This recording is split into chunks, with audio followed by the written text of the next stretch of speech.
আরে খাও মিয়া টাকা আমি দিব ধরো খাও মিয়া টাকা আমি দিব আরে মিয়া ধরো খাও মিয়া টাকা আমি দিব টাকা নিয়ে তোমার টেনশন নাই খাও এই নাতি সারা এই দুটো বিস্কুট নিলাম বিল করে দিস। হ্যাঁ তুমি বিস্কুট নিবা মানে কে তুমি বিস্কুট নিবা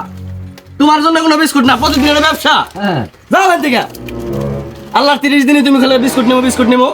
তোমারে কেন খাবো আমি তোমার কি এর নাতি আমি তোমার নাতি নতি না যাও এখান থেকে আরে মেয়ে রাখেন আপনি মেয়ে আপনার দাদারে আপনি মূল্যায়ন করেন না মেয়ে আপনি 10 টাকা একটা বিস্কুট চাইতেছে দিতে পারেন না মেয়ে আপনি সিট আমি খাবো নাকি আমার হজম হবো পেটে এই মিয়া আমি এলাকার সবাইরে চিপস খাওয়াইছি মিয়া আপনি খাইলে খান না খাইলে যান আপনি তো ফের আমার চেয়ে বড়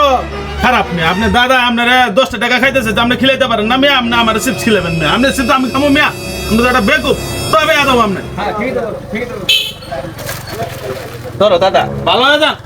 যাও যাও তোমার জন্য আজকে আমি এলাকার মধ্যে শুরু হইলাম যাও যাও